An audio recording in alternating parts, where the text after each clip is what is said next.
असं म्हटलं तर तो रंगमंच तुमच्या पाठीशी कधीच उभा राहणार नाही आणि जेव्हा मोठं करायची काहीतरी वेळ येईल तेव्हा रंगमंच तुम्हाला म्हणेल मला हे मोठं वाटत नाही आणि मग तेव्हा तुमची फजिती होऊ शकते.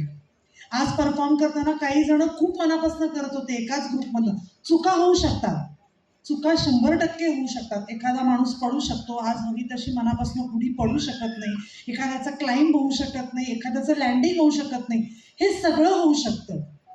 पण म्हणून मी ते प्रयत्नच करणार नाही आणि जर मी चुकलो तर समोरच्यांना कळणारच नाही, इतकं लाईटली जजेसना पण घेऊ नका. पायाचा एक थाप चुकली ना किंवा सुराचा एक सूर चुकला तरी तिथे बसलेल्या जजेसना समजतो, कारण म्हणून ते जज असतात. त्यामुळे काही परफॉर्मन्स चुकले. एक मुलगी पडली बिचारी डान्स करता करता, तिच्या पायात गोळा आला असेल किंवा त्याला लागलं असेल, ती गेली नेटाने, नंतर पाय दुखत होता तरी आली, तो तिचा प्रामाणिकपणा आम्हाला दिसतो. पण एखादी व्यक्ती जर डान्स करताना मला ठीक आहे ना नाही आलं त्यात काय, हे एक्सप्रेशन्स आम्हाला तिथे बसून सुद्धा कळतात, कारण त्याच्यासाठीच आम्ही तिथे असतो. आम्ही सुद्धा या प्रोसेसमधनं गेलो. एखाद दिवशी आम्हाला पण कंटाळा आलेला असतो परफॉर्म करण्याचा, सकाळी आपण आलेलो असतो, दुपारी आपला परफॉर्मन्स येतो, पण काय म्हणतात त्याला, तो रंगमंच कधी तुम्हाला काय आशीर्वाद देईल ना हे तुम्हाला माहिती नसतं.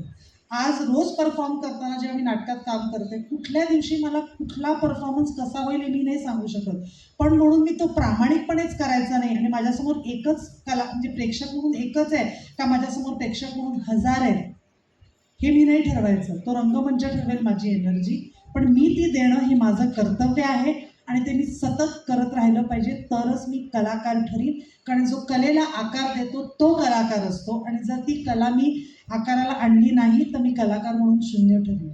त्यामुळे बक्षीस मिळणं न मिळणं, हार जीत, जसं काळे सर म्हणाले, ते नशिबाचा भाग आहे, तो त्या क्षणाचा भाग आहे. पण म्हणून मी प्रत्येक वेळेला 100% दिले नाही, तर ते मिळणारं बक्षीस घेताना सुद्धा आपल्याला माणूस म्हणून लाज वाटली पाहिजे. ही वाटू देऊ नका, 100% मनापासून प्रयत्न करा, हेच मला तुम्हाला सांगायचं आहे. कारण जो कलाकार प्रत्येक वेळेला 100% देतो तोच कलाकार एक कलाकार म्हणून आणि एक माणूस म्हणून नावारूपाला येतो. Thank you. Thank you so much ma'am. Thank you. You did a great message ma'am. जजेसच्या वतीने